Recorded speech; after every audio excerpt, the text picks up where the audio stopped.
वज्रायाणं नमोलोय सव्वसाहूणं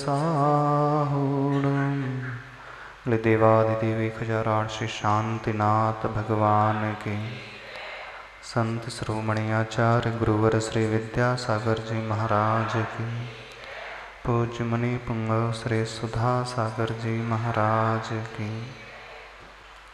यह मूक माटी ग्रंथ जो 4 भागों में विभाजित, 4 खंडों में विभाजित, ये अपने आप को ऊपर से नहीं भीतर से मजबूत बनाने वाली एक ऐसी प्रक्रिया को सिखाने वाली कृति पूज्य आचार्य गुरुदेव विद्यासागर महाराज की। विगत दिनों से इसी विषय को अपन सभी समझने की चेष्टा कर रहे हैं। आगे भूमिका बगैर बनाते हुए अगले पृष्ठ की ओर चलते हैं। पृष्ठ नंबर 13, 12 तक, पेज नंबर 12 तक विवेचन हो गया। अगले पृष्ठ से अपन ऐसे समझने की चेष्टा करते हैं। किसी कार्य को संपन्न करते समय अनुकूलता की प्रतीक्षा करना सही पुरुषार्थ नहीं है, कारण कि वह सब कुछ अभी राग की भूमिका में ही घट रहा है और इससे गति में शिथिलता आती है। इसी भांति प्रतिकूलता का प्रतिकार करना भी प्रकारांतर से द्वेष को आहूत करना है और इससे मति में कलिलता आती है। हो सकता है थोड़े टफ शब्द लग रहे हों इस पंक्तियों में, आप लोगों को समझ में ना भी आ रहे हों, क्योंकि वर्तमान का युग अपनी संस्कृति को न समझते हुए पाश्चात्य संस्कृति में इतना ढल चुका है। अन्य भाषाओं में हम सब इतने निष्णात हो चुके हैं कि हमारी जो मातृभाषा है उसे समझने में हमें अब परेशानियां होने लगी, कठिनाइयां आने लगी।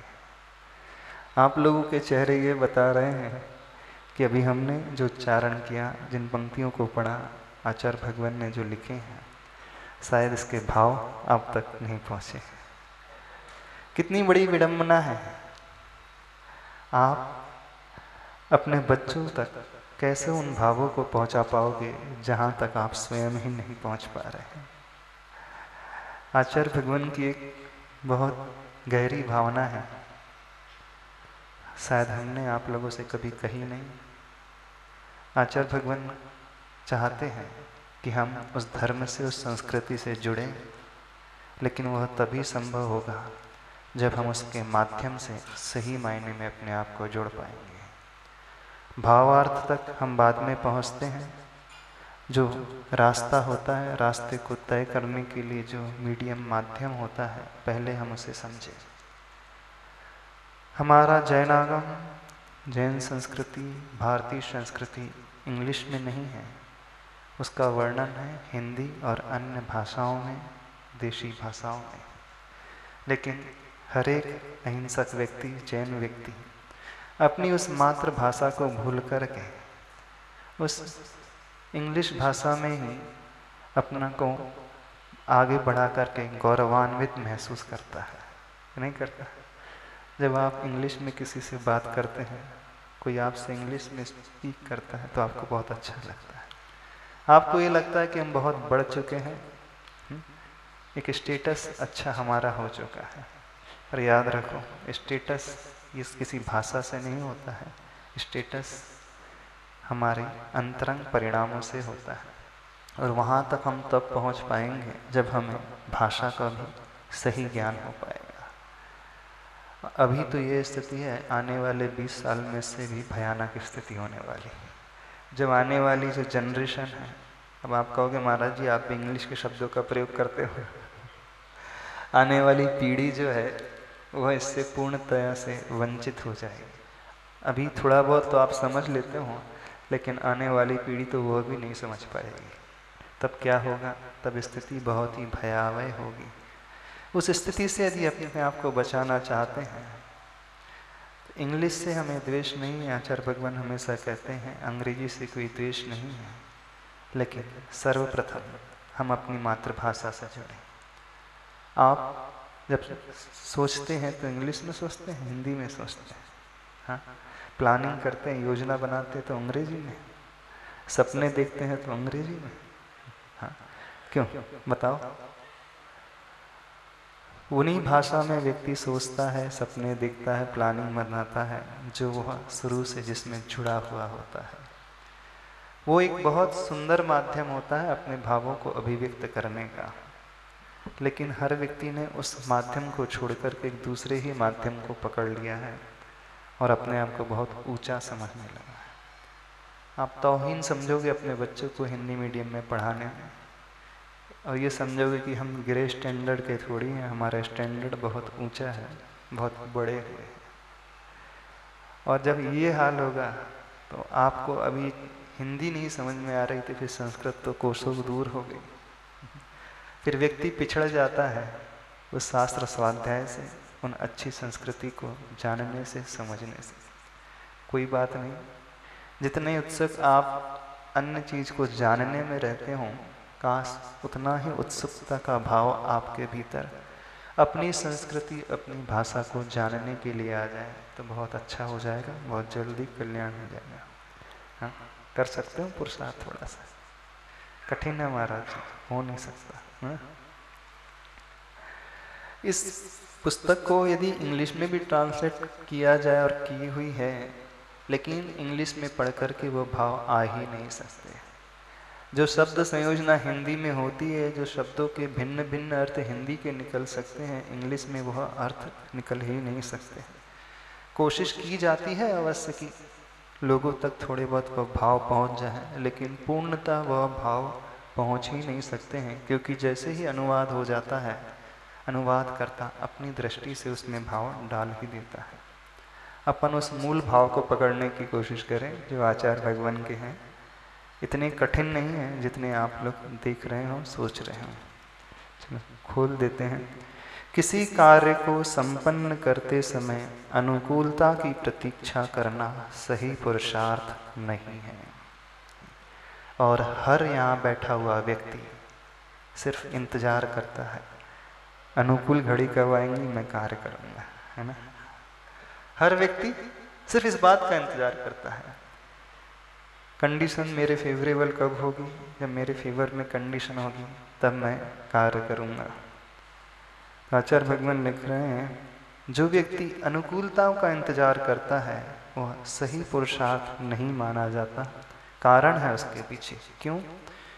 कारण कि वह सब कुछ अभी राग की भूमिका में ही घट रहा है और इससे गति में शिथिलता आती है, गति मंद पड़ जाती है, वह तीव्रता नहीं आ पाती है।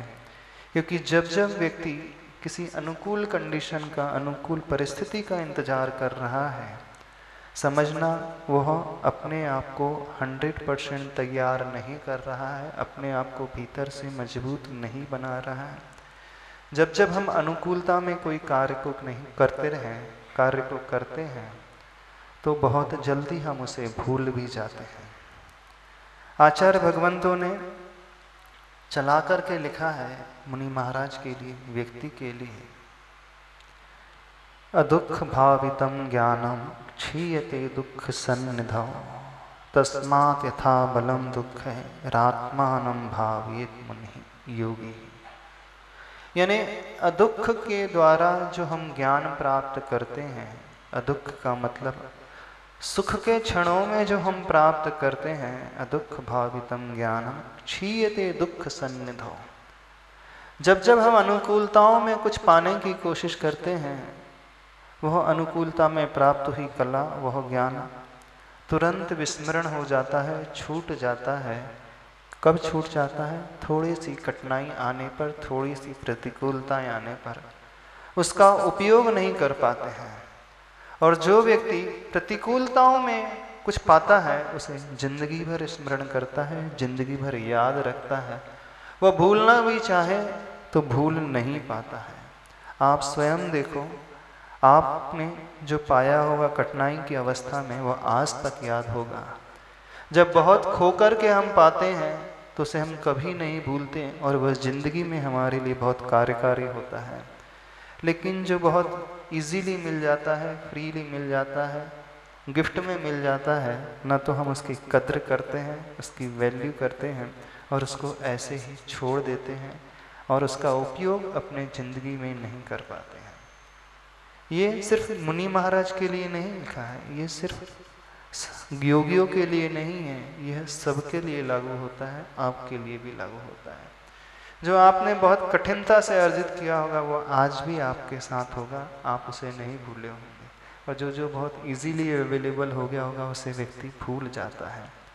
ऐसे ही साधना के साथ भी है कि सुख की अवस्था में पाया हुआ ज्ञान, सुख की अवस्था में पाया हुआ वह नॉलेज, वह कला, दुख के क्षणों में तुरंत व्यक्ति भूल जाता है। इस कारण चला करके वह दुख की कठिनता की भावना योगी राज मुनिराज भाते हैं और चला करके वह कठिन तपस्या धूप में खड़े होकर के, पर्वत की चोटी में खड़े होकर के गर्मी के समय करते हैं। शीत ऋतु में चला करके वह नदी किनारे तपस्या करते हैं और वर्षा ऋतु में चला करके वह वृक्ष के मूल में खड़े होकर के वह प्रतिकूलताओं को झेलते हैं, उस परिसह को झेलते हैं। जब आप योगी भक्ति पढ़ते हैं अथवा वह भक्ति पढ़ते हैं जो बुद्धजन व्रत लिखी है, ते गुरु मेरे उर बसो जे भव जलधि जहाज, हाँ, उस पंक्तियों को पढ़ो।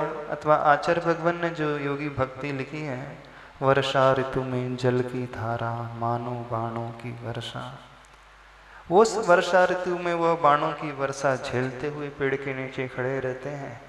ग्रीष्म काल में आग बरसती गिरि शिखरों पर रहते हैं और शीत ऋतु में वह हिम वाली घटना को, शिशिर तुषारी वह रात को नदी किनारे, सरोवर किनारे खड़े होकर के वह बिताते हैं।